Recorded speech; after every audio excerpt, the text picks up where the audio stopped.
तो hi guys, कैसे हैं आप लोग। Welcome back to my channel. तो आज हम लोग पढ़ने वाले हैं क्लास 8 का चैप्टर 10 साउंड। साउंड मीन्स होता है ध्वनि। आइए लाइन बाय लाइन इसको डिस्कस करते हैं। इसके जो नोट्स होंगे या इसके जो टॉपिक होंगे सभी टॉपिकों पर अच्छे से चर्चा करेंगे।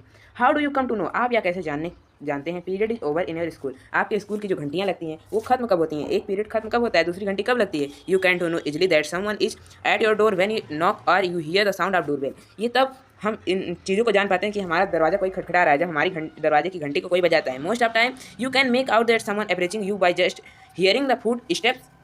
कभी काल आप इसको अनुभव किए होंगे कि आपकी तरफ कोई आता है तो आप उसके पैरों की आवाज़ को सुनकर ये जान लेते हैं कि कोई आपके पास आ रहा है। You might have played a game called hide and seek. आपने ये गेम जरूर खेला होगा, हाइड एंड सीक का। In this game a person is blind folded. इसमें एक व्यक्ति रहता है जो जिसकी आंखों पर पट्टी बांध दी जाती है। Has to catch remaining player. उन्हें बचे प्लेयर को पकड़ने के लिए छोड़ दिया जाता है। How is blindfolded person able to guess which player is closest to her. ये वो व्यक्ति कैसे जानता है कि उसके पास कोई व्यक्ति है, उसके समीप कोई व्यक्ति आ रहा है। Sound plays an important role in our life. जो साउंड होता है हमारे जीवन में बहुत इंपॉर्टेंट रोल को प्ले करता है। It helps us to communicate. ये हमें बातचीत करने में हेल्प करता है विथ वन एंड अदर, एक दूसरे से। We hear a variety of sound in our surrounding. हम अपने आसपास बहुत तरह तरह की आवाज़ों को सुनते हैं। Make a list of sound. उन साउंड की लिस्ट बनाइए जो आप अपने सराउंडिंग्स में सुनते हैं। इन द म्यूजिक रूम, किसी म्यूजिक रूम में of your school, you hear the sound produce by musical instrument like flute, tabla, harmonium. Tabla, harmonium, flute ये म्यूजिकल इंस्ट्रूमेंट हैं जिनकी आवाज़ों को आप कहीं ना कहीं जरूर सुने होंगे, अपने स्कूल में भी सुने होंगे। How is sound produce. ये जो आवाज़ होती है प्रोड्यूस कैसे होती है। How does it travel from one place to another place. एक स्थान से दूसरे स्थान पर कैसे जाती है और हम इसे सुन कैसे पाते हैं। Why are some sound are louder than other. क्यों, यह कैसे होता है कि कुछ साउंड दूसरे साउंड से तेज ध्वनि आप प्रोड्यूस करते हैं। We shall discuss such question in this chapter. इस चैप्टर में हम इन्हीं सब प्रकार के प्रश्नों पर चर्चा करेंगे।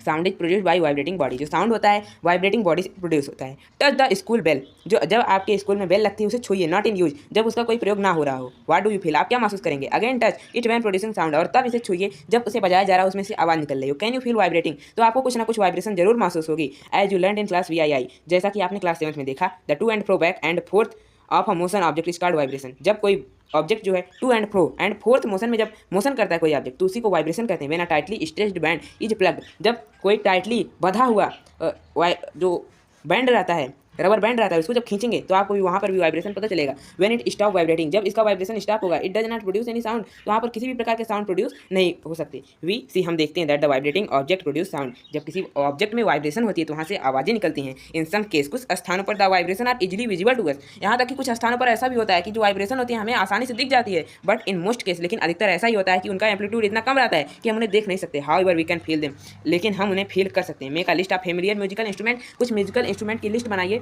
और उन्हें पहचानिए। दियर वाइब्रेटिंग पार्ट की, उसमें क्या चीज़ वाइब्रेट होती है जब साउंड निकलता है। आप फ्यू एग्जांपल आर टेबल 10.1 के टेबल में कुछ एग्जांपल दिए गए हैं। मेरी you might have seen the मंजीरा। आपने कहीं ना कहीं मंजीरा देखा होगा, घटम भी देखा होगा। ये सब एक म्यूजिकल इंस्ट्रूमेंट है। करतल है, नूट है। These musical instrument are commonly use in many part of our country. हमारे देश के विभिन्न भागों में इसका प्रयोग होता है। These instrument are simply beaten, इन्हें पीट के या ठोक के बजाया जाता है। कैन यू नेम, क्या आप ऐसे कुछ नाम भी बता सकते हैं म्यूजिकल इंस्ट्रूमेंट के जिन्हें ठोक या पीट के बजाया जाता है। You too can make a musical instrument. आप ऐसे बहुत से इंस्ट्रूमेंट के बारे में जरूर ही जानते होंगे।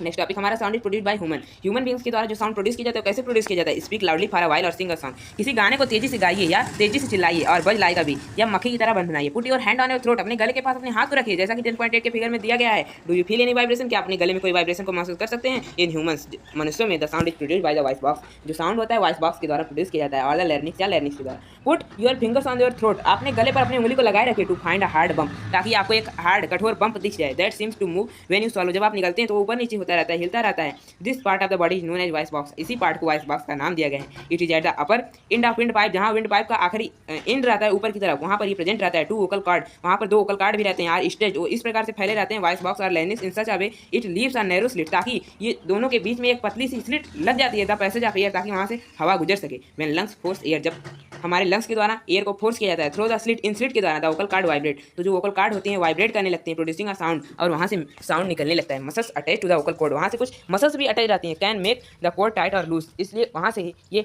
ढीला और टाइट होते रहते हैं। व्हेन द वोकल कॉर्ड, जब ये वोकल कॉर्ड जो होते हैं are tight and thin, tight होते हैं और थिन पतले हो जाते हैं। The type of quality of voice is different, तो वहाँ पर जो वॉइस की क्वालिटी है वो भी डिफरेंट हो जाती है। फ्रॉम दैट, इससे क्या होता है व्हेन दे आर लूज, और वो जब ढीले और मोटे हो जाते हैं। लेट अस सी, तो हमें दिखाई देता है how the vocal cord function, इनका कार्य कैसे होता है। नेक्स्ट टॉपिक हमारा sound needs a medium for propagation. Propagation में होता है ट्रैवल। जब कोई ऑब्जेक्ट को ट्रैवल करता है तो उसे कोई माध्यम की जरूरत होती है। उसी तरह जो साउंड होता है वो भी जब ट्रैवल करता है उसे भी एक माध्यम की जरूरत होती है। When you can up your friend who is standing at a distance, जब आप अपने फ्रेंड को बुलाते हैं वो जो कुछ दूरी पर खड़ा हो, your friend is able to hear your voice, वो आपकी आवाज़ को सुन सकता है। How does the sound propagate to travel to her, क्या आप सोच सकते हैं कि ये साउंड आपसे उस तक कैसे पहुंचा? कैन यू थिंक, क्या आप इसे एक्सप्लेन कर सकते हैं? इट इज़ पॉसिबल, ये संभव है। That the decreasing amount of air, जहाँ पर एयर की मात्रा कम हो। Tumbler had something to decreasing loudness of ring, तो वहाँ पर रिंग की जो लाउडनेस है वो कम होती हुई दिखेगी कि नहीं? इंडीड, वास्तव में। If you had been able to suck all the air in the tumbler, यदि आप किसी टम्बलर से पूरी एयर को बाहर निकालने में सक्षम हो गए, you will not listen any sound, तो आपको वहाँ कोई साउंड सुनाई नहीं देगा। एक्चुअली उसी प्रकार sound need a medium to travel, जो साउंड होता है उसे एक मीडियम की आवश्यकता होती है ट्रेवल करने के लिए। When air has been removed completely from a vessel, यदि किसी वेसल से पूरी तरह से एयर को रिमूव कर दिया जाए, it is said that there is vacuum in the vessel, तो ये कहा जाएगा, ये माना जाएगा कि वैक्यूम में जो वेसल्स में वैक्यूम बन चुका है। The sound can not travel through a vacuum, और ये सभी को पता है कि वैक्यूम के द्वारा साउंड ट्रेवल नहीं किया जा सकता।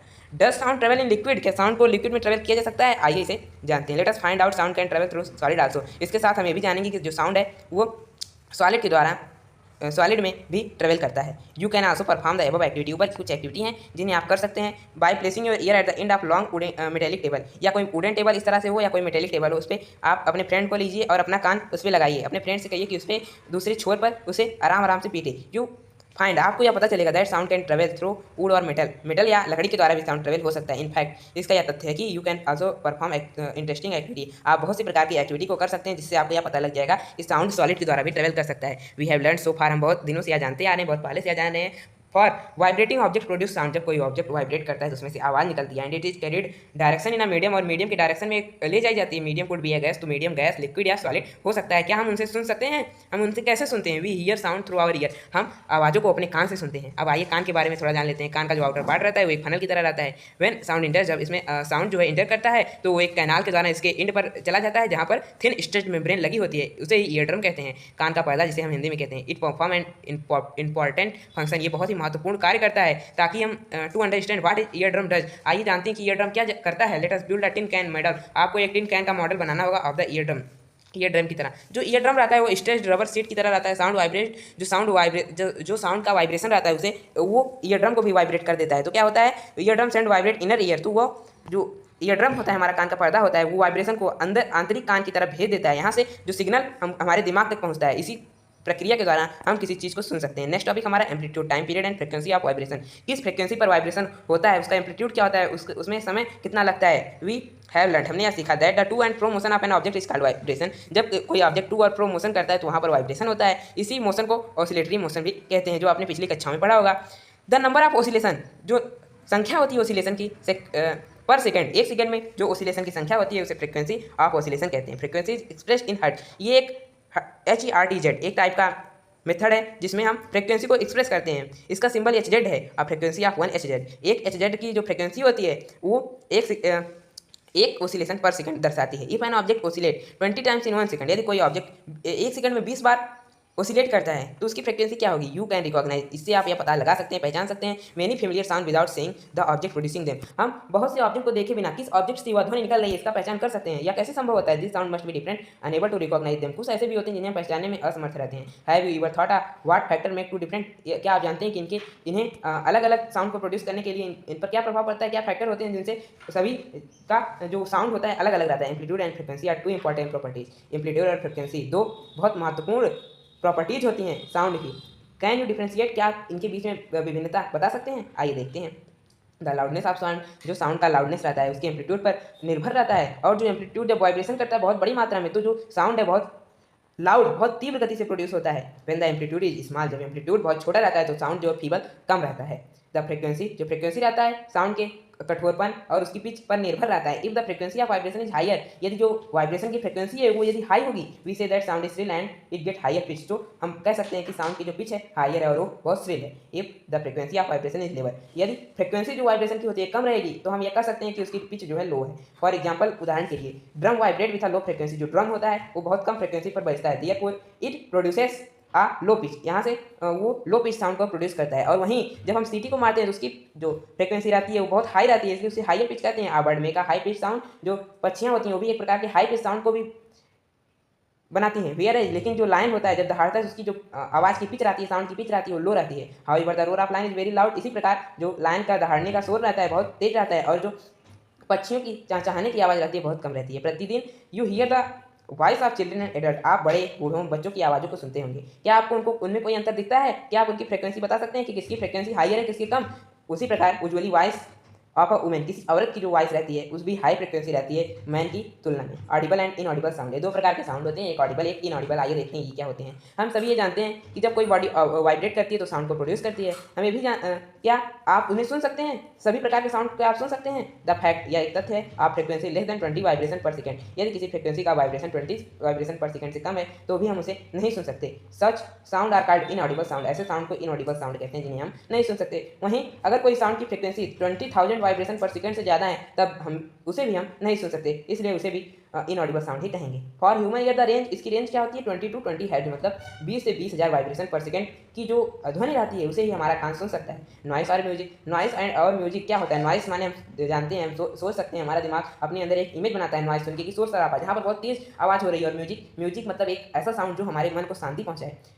We hear different type of sound, हम बहुत विभिन्न प्रकार के साउंड के बारे में सुनते आ रहे हैं अराउंड अस, हमारे आसपास। Is the sound always pleasing, क्या हमेशा साउंड जो बहुत लुभावना ही रहता है? क्या कभी ये डिस्कम्फर्ट आपको नहीं करता? सम साउंड आर प्लेजेंट, कुछ ऐसे साउंड रहते हैं जो सुखद रहते हैं, कुछ असुखद रहते हैं। सपोज मानिए construction work is going your neighbourhood, आपके पड़ोस में कुछ कंस्ट्रक्शन का काम चल रहा है। Sound coming from construction side, तो उधर से जो आवाज़ आ रही होगी क्या प्लीजिंग रहेगी? क्या आप उन्हें एंजॉय करेंगे? जो साउंड बस और ट्रक के हॉर्न के द्वारा प्रोड्यूस की जाते हैं। कुछ अनप्लीजेंट साउंड जो रहते हैं उन्हें हम नॉइस का नाम देते हैं। तो कक्षा में पढ़ते समय जब सारे बच्चे एक साथ बोलने लगते हैं तो वहाँ पर भी जो साउंड प्रोड्यूस होता है उसे क्या कहते हैं? उसे भी नॉइस ही कहते हैं। ऑन द अदर हैंड, दूसरी तरफ देखें तो जिन साउंड को जो साउंड म्यूजिकल इंस्ट्रूमेंट के द्वारा निकलते हैं उन्हें हम एंजॉय करते हैं, इसीलिए उनका नाम म्यूजिकल साउंड दिया गया है। या बहुत लुभावने होते हैं, हमारे कान को इनको सुनने के लिए बहुत बहुत आराम से हम इन साउंड को सुन सकते हैं। बाय या harmonium is a musical sound, जो हारमोनियम के द्वारा भी म्यूजिक साउंड प्रोड्यूस किया जाता है उसे भी म्यूजिकल साउंड का नाम दिया गया है। द स्ट्रिंग ऑफ सितार, जब सितार के जो स्ट्रिंग है वो वाइब्रेट करती हैं तो भी एक म्यूजिकल साउंड प्रोड्यूस करती हैं। But a musical sound become too loud, यदि जो म्यूजिकल साउंड है बहुत तीव्र गति से बजने लगे तो वो भी मेलोडियस नहीं रह पाएगा, वो भी नॉइस में परिवर्तित हो जाएगा। नॉइस पॉल्यूशन क्या होता है? जैसे हम ध्वनि पॉल्यूशन कहते हैं। यू ऑलरेडी नो, आप यह जानते हैं एयर पॉल्यूशन के बारे में, जो अनवांटेड गैस हमारे एटमॉस्फेयर में प्रेजेंट रहती हैं और कुछ पार्टिकल्स जो हमारे हवा को दूषित करते हैं उसी के द्वारा एयर पॉल्यूशन होता है। सिमिलरली उसी प्रकार presence of excessive unwanted sound, जब बहुत अधिक मात्रा में जो साउंड है वो निकलने लगे, जो नॉइस पॉल्यूशन का कारण बनता है। कैन यू लिस्ट, क्या आप लिस्ट कर सकते हैं कुछ नॉइस पॉल्यूशन को? मेजर केस, बहुत ही ऐसे स्थानों पर ऐसा होता है जहाँ एक्सप्लोजन का कार्य होता है, गाड़ियाँ आती जाती हैं और पटाखे फूटते हैं, मशीनें चलती हैं, लाउड स्पीकर आदि के द्वारा नॉइस पॉल्यूशन होता है। वाट सोर्स, क्या होता है हमारे घरों में जब नॉइस तेजी से होने लगता है? टेलीविजन, जैसे टेलीविजन चल रहा है, ट्रांजिस्टर रेडियो चल रहा है बहुत हाई वैल्यूम पे। सम किचन अप्लायंस, जैसे कुछ किचन के अप्लायंस जैसे desert cooler, air conditioner all contribute to noise pollution, इनके द्वारा नॉइस पॉल्यूशन होता है। नेक्स्ट टॉपिक हमारा what are the harms of noise pollution, इनके क्या कारण हो सकते हैं? इनसे क्या होता है? इनसे अगर हमारे आसपास के वातावरण में, हमारे सराउंडिंग्स में अगर नॉइस पॉल्यूशन होता है तो हमें कुछ प्रॉब्लम होती है। जैसे हेल्थ रिलेटेड, हमारे जो हेल्थ है, स्वास्थ्य है, उसमें कुछ प्रॉब्लम्स आ सकती हैं, जैसे अनिद्रा, हाई ब्लड प्रेशर का अचानक से बढ़ जाना और बहुत सी डिसऑर्डर्स होती हैं। यहाँ तक कि अगर बहुत ही हाई वॉल्यूम पर अगर साउंड बजता है तो हमारे ईयर ड्रम को भी डैमेज कर देता है। Measure to limit noise pollution, हमें इन्हें कंट्रोल करना चाहिए। इन्हें कंट्रोल करने के लिए हम क्या क्या कर सकते हैं? इन जो नॉइस फैल रही है इसे कंट्रोल करें। हाउ कैन वी अचीव, इसे हम कैसे कर सकते हैं? आइए देखते हैं। हम क्या कर सकते हैं? ऑल नॉइसी ऑपरेशन, सभी प्रकार के जो ऑपरेशन चल रहे हैं जिनसे नॉइस फैलती है, मस्ट बी कंडक्टेड, उन्हें बंद करवा देना चाहिए। फ्रॉम एनी रिसेंडेंटल एरिया, ऐसे एरिया से जो जहाँ पर बहुत से लोग रहते हैं। नॉइस प्रोड्यूसिंग इंडस्ट्रीज, ऐसी इंडस्ट्रीज को दूर लगाना चाहिए जो नॉइस को प्रोड्यूस करती हैं। अवे सच एरिया, ऐसी एरिया पे जहाँ ज़्यादा लोग रहते हैं। यूज ऑफ ऑटोमोबाइल, जो ऑटोमोबाइल का प्रयोग है, हॉर्न्स शुड बी मिनिमाइज, उन्हें भी मिनिमाइज कर देना चाहिए। टीवी एंड म्यूजिक सिस्टम, जो टीवी और म्यूजिक सिस्टम होता है उसे भी बंद कर देना चाहिए या उसे चलाना चाहिए तो बहुत कम वॉल्यूम करके। जो पेड़ आते हैं उन्हें अधिक से अधिक लगाना चाहिए सड़कों के पास और बिल्डिंग्स के पास, उन्हें काटना नहीं चाहिए, ताकि वो क्या करते हैं, जो साउंड आता है उसे रोकते हैं हमारे पास तक आने के लिए। पेड़ पौधे साउंड को रोकते हैं ताकि अपने अंदर, एक प्रकार से हम मान सकते हैं कि वो साउंड को अपने अंदर एब्जॉर्ब कर लेते हैं, ताकि हमारे तब उससे क्या होता है कि हमारे पास तक साउंड नहीं आ पाता। Reducing the harmful effect of noise pollution, इससे नॉइस पॉल्यूशन का जो इफेक्ट है वो भी कम रहता है। इन्हीं टॉपिकों के साथ एक चैप्टर एंड होता है। अब मिलते हैं किसी नेक्स्ट वीडियो में नेक्स्ट चैप्टर के साथ, तब तक के लिए जय हिंद जय भारत।